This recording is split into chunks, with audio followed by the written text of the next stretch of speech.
Reader's Digest True Crime, Tales of the Murder and Mayhem. Diving into the stories that will haunt your nights and keep you on the edge. Sit back, relax, and let the whispers guide you. Introduction. What turns a seemingly ordinary person into a cold-blooded killer? What makes some people lie, cheat, and steal to get what they want, while the vast majority of us play by life's rules? This glimpse into the shadowy side of human nature is one of the true crime stories are inherently compelling. We're fascinated and repelled by the best criminal minds. So brilliant, yet so twisted. But true crime tales aren't only about the heart of darkness. We want to see good triumph over evil, especially in real life. Thus, we're also fascinated by clever and courageous crime fighters. What it's like to be an FBI profiler or an undercover detective. How do they get inside a criminal's head? And what about situations where crimes are stopped by just plain folks? What about an average Joe or Josephine suddenly turns into a hero when observing wrongdoing? What makes a witness take the risk of being part of the process? And ultimately, what does it take to crack a case? So many questions. In their search for answers, true crime stories make for great reading. Over the years, Reader's Digest has covered true crimes both large and small. And True Crimes has them all. Petty theft, serial killers, lottery scams, kidnappers, art heists, and of course the granddaddy of them all, crimes of passion. These 24 tales of murder and mayhem are guaranteed to surprise, shock, and fascinate as they offer a glimpse into the twisted mind of criminals and the dedicated crime fighters who catch them. A Killer is Loose by Joseph P. Blank. As the residents of Jerseyville, a town of 7,500 people in the southwestern Illinois, started about their daily affairs on the mild, sunny Friday morning of October 9th, 1969. Alarming news wildfired among them. A cold-blooded killer was hiding somewhere in their area. The 21-year-old killer, James Gordon Palmer, was a Jerseyville man. Police Chief Herman Blockerboy described him as a nice-looking, nice-talking boy who didn't mind killing you. In Aramco, Missouri, Illinois, and Tennessee, he had robbed and murdered a bait shop owner, a young waitress, and a filling station attendant. He had fired bullets into the back of their heads. In the case of the two of them, while they lie face down on the floor until they stop moving. Well, on the night of October 8th, sheriff deputies had spotted Palmer as he drove up to his Jerseyville apartment. He raced them to the outskirts of town, jumped from the car, and escaped into the cornfield. An hour later, he shot and wounded a railroad brakeman, shining a lantern near a ditch where he lay hidden. Now more than 100 police, state troopers, and sheriff deputies had covered on Jerseyville. They put bloodhounds around the spot where Palmer had fled, but the dogs couldn't pick up his scent. They patrolled all the roads and searched hundreds of buildings. Each school bus carried an armored policeman, a helicopter, and 4 small planes kept crisscrossing nearby farmlands. Radio broadcasters warned listeners to lock their doors. Police feared that Palmer might massacre an isolated farm family to steal a car. As the hours passed, the people of Jerseyville grew increasingly jumpy. By afternoon, sporting goods stores had sold out their supplies of guns and ammunition. Several farm families drove into the town to stay at the hotel. One woman, hearing a noise in the basement, riddled her kitchen floor with buckshot. In the squat brick building that housed the 2 office rooms of Gorman Brother Construction Company on Franklin Street, business continued as usual. But that evening, Lewis Gorman found his wife and 2 children frightened. Gorman, a quiet and gentle man, 52 and graying, tried to reassure them. Palmer is probably well on his way to Mexico by now, he said. Nevertheless, he slept relentlessly. He arose before 5, dressed, and drove down to Sandy's Cafe, where he drank coffee and talked with 2 men from a pose that had searched for Palmer through the night. Then, shortly after 7, Gorman drove to the office. 2 truck drivers, Charles and his son-in-law, Robert, arrived at the same time. When Gorman put his key into the lock, he found it unlocked. He made a mental note to remind his men to check the doors before leaving that night. Entering the building, Gorman went to the washroom. He saw the glass pane in the rear door had been broken and covered with cardboard, but he assumed that one of his men had broken the window on the previous day. Meanwhile, Charlie walked around the counter in the outer office, stepped into the inner office, and was confronted by a man pointing a .22 caliber semi-automatic rifle. His mouth fell open.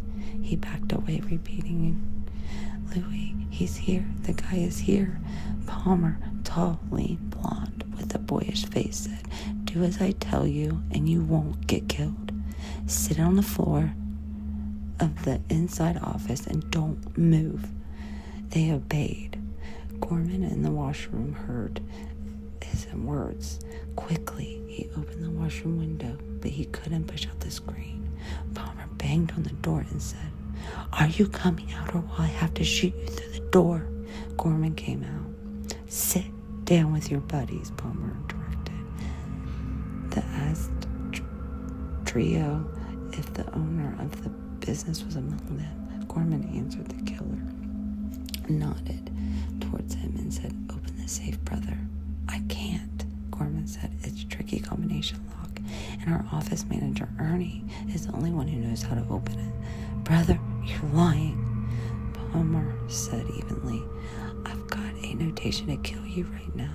He moved his rifle. "I'm not lying. Ernie will open the safe when he comes in." Gorman later admitted that he was scared. He had no way of knowing at what point a twist of whim might prompt the killer to start shooting. At that moment, truck driver Edward drove his pickup to the back of the building. Palmer crouched behind the service counter. Fitzgibbons noticed the broken pane in the rear door and pulled into the office, saying, "Hey, it looks like someone broke in here." Palmer rose from behind the counter, his gun leveled. "And I'm still here," he announced.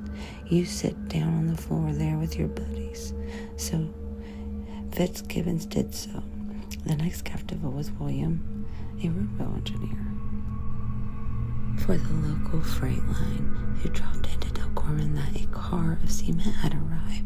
The engineer was followed by Herschel Adams, a construction equipment officer, and then truck driver Darrell Smith. Ernie Pullman was a little late that morning, reluctant to leave his wife and 3 children in the house 6 miles out in the country. He had stayed in to show his wife how to fire his shotgun. His first sensation when confronted by Palmer was relief. At least he knew his family was safe.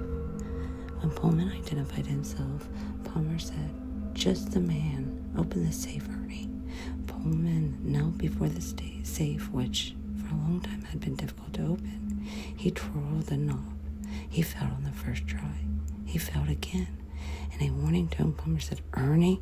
Again, Pullman muffled the combination. Palmer said, "Ernie, I'll give you 1 more minute. If you don't open that safe, you're a dead man." "Take your time, Ernie," Pullman urged. "A minute is a long time." Pullman's face was white and wet with sweat. He carefully turned the dial again, heard the tumblers click, and slumped with relief. He dumped the contents of the money box on the floor. Palmer nodded to Bill Kershaw and said, "Now, sir, I want you to get the bills from the wallets and put all the money into that paper bag." When Kershaw had completed his task, Gorman said to the Palmer, "You've got all we can give you. Why don't you just take off?" Palmer ignored the suggestion, stared at the men for a minute. "Brother," he said to Gorman, "write out a sign saying close till 1 p.m. Put it on the window of the front door." Palmer seemed to have a plan in mind. Gorman penciled the words on a rectangle of cardboard. As he taped the sign to the door window, he saw a man step onto the porch of the house across the street. He kept rubbing the sign, hoping to attract the man's attention. But Palmer grew aware of his excessive motions and said, "Brother, you having a hard time with that sign? Get away from there." Each time Palmer gave an order, he moved the rifle decisively. Palmer then addressed the group. "Do any of you have a knife?" Nobody answered. Too questionable, he said, "Take a piece of glass, sir, and cut that telephone wire." Palmer seemed to enjoy using the word sir and giving orders. After Kershaw had cut the cord, Palmer asked, "Is there any rope around here?" Again, nobody answered, although Gorman and his employees knew there was a rope in the shed behind the building. To Gorman, Palmer repeated, "Is there any rope?" On the top of the elevator outside, Gorman pointed to the elevated sand and gravel bin and cement chute about 40 feet away. A wood ladder arose from the ground to the top of the bin, where 2 lengths of rope dangled. Palmer spoke to Kershaw. "Sir, you get up that ladder and bring down the rope." As Kershaw started out, Palmer said, "Wait. It might not look right unless it was the owner." He nodded at Gorman. "Better if you did it, brother." He ordered the 7 other men to lie on their bellies face to the floor and hands behind their backs. "Not a false move out of any one of you," he warned, "or your boss will get it." He posted himself at the door and told Gorman to climb the ladder and get the rope. "And if you try anything funny, there are going to be a lot of dead men in here." Gorman climbed the ladder. As he began fooling with the rope, he stood close to the top of the edge of the sand bin. He wanted terribly to be free of Palmer. I could roll into that sand bin and Palmer could never hit me, he thought. Then I'd yell for help. Maybe when the men heard me, they could make a big break for it. But no, Palmer would start shooting. Gorman gathered up the rope and climbed down. In the office, Palmer told Gorman to tie the men's hand behind their backs as they laid face down on the floor. First in line was Kershaw. As the railroad men felt the rope go around their wrist, he resigned himself to death. "I figured this was my time," he later recalled. "I knew he was going to shoot us." Palmer tested the knot and said, "Brother, you tie a loose knot? If I find another knot like that, I'm going to shoot the men through the head." Gorman retied the knot. Then he bound Fitzgibbon's wrist. As the 7 of us lay there, Fitzgibbon said later, "I swear, I felt the floor vibrate from our heartbeats." Gorman was feeling sick at the thought of that. He was tying up the men so that Palmer could shoot them while helpless. This was the killer's pattern, he knew. After Gorman had tied the wrists of the next men, Darrell Smith, Palmer said, 3 down and 4 to go. When they're all tied up, I'll have to shoot them through the head. On the floor, the silent men lay tense as boards, listening to the blood pound in their ears, waiting for their shots. "I was never more scared in my life," Gorman later recalled. "But I knew I had to do something. If I lunged at Palmer, I'd probably get a bullet in his head. If I simply obeyed him, I'd still get the bullet in my head. And with 7 other men, Palmer sat alertly on his hunches, his rifle muzzle following Gorman's every move. Gorman, about 7 feet away, knew that if he tied up the 4th man, he'd be a step further away from the killer. He had to contrive a means of getting closer. During his 75 minutes of captivity, Gorman had noticed that whenever Palmer rose from his hunches, he invariably pointed his rifle at the ceiling before bringing it to the bear on his victims. If attacked, would Palmer stick to his habit, giving his assailant an added fraction of a second, or would he fire from his hunched position? Gorman said, "Their legs are too jammed together for me to step between them." "Then step on their legs, brother. They won't be hurting for long. I'll be able to do a better job if I can work around their heads," Gorman said. This would put him a little closer to Palmer. You have my permission, Palmer said. Then Gorman had a sudden idea, felt its gut twist in fear, and acted. He stepped between the second and third man and, without haste, pretended to stumble. He tottered, then, in a seeming effort to regain his balance, stepped over the second man, moving closer to Palmer.